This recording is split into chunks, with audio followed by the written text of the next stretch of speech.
হিন্দু ভাইসকলক আঘাত লগাই আপুনি গৰু কুৰবানী দিম বুলি ভাবিছে, এইটো কুৰবানী কেতিয়াও নহ'ব।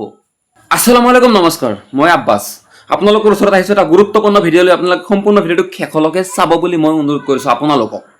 কেনেকৈ যিখন দেশত আপোনালোকে থাকিব, যিখন দেশৰ হাৱা পানী বতাহ খাব, এইখন দেশৰ আইন কাৰণ মানি চলাটো আপোনাৰ কৰ্তব্য। অসমৰ মুখ্যমন্ত্ৰী ডাঙৰীয়া কৈছে গৰু কুৰবানী দিব নালাগে, আপোনালোকে গৰু কুৰবানী নিদিব। কেনেকৈ গৰু কুৰবানী দিবলৈ যদি অসমৰ মুখ্যমন্ত্ৰী ডাঙৰীয়া মানা কৰিছে, আমি কুৰবানী নিদিওঁ।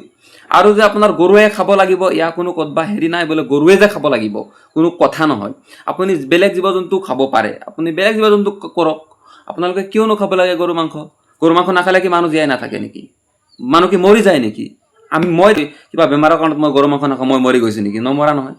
তো সেইটোৱে কথা আপোনালোকে চিন্তা কৰিব। যিখন দেশত আপোনালোকে থাকিব, যিখন দেশৰ হাৱা পানী বতাহ খাব, এইখন দেশৰ আইন মানি চলাটো আপোনালোকৰ কৰ্তব্য। হিন্দু ভাইসকলক মনত আঘাত লগাই আপুনি গৰু কুৰবানী দিম বুলি ভাবিছে, এইটো গৰু কুৰবানী কেতিয়াও নহ'ব। কেনেকৈ নহ'ব মই আপোনালোকক বুজাই দিছোঁ। কেনেকৈ আপুনি দিব মনৰ পৰা কুৰবানী দিব। এই কুৰবানী যদি আপুনি মনৰ পৰা কুৰবানী দিব, যদি আপোনাক কুৰবানী দিয়াত কোনোবা বেয়া পাইছে, তেনেহ'লে কুৰবানী দিয়াতকৈ নিদিয়া বহুত ভাল। মই ভাবোঁ আপোনালোকে গৰুটো কুৰবানী দিব নালাগে। কেনেকৈ হিন্দু ভাইসকলক আঘাত লগাই কুৰবানী দিব নালাগে।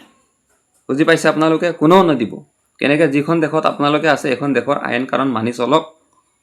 ভিডিঅ'টোত যদি কিবা ভুল হৈছে মোক ক্ষমা কৰি দিব বুলি মই আশা কৰোঁ।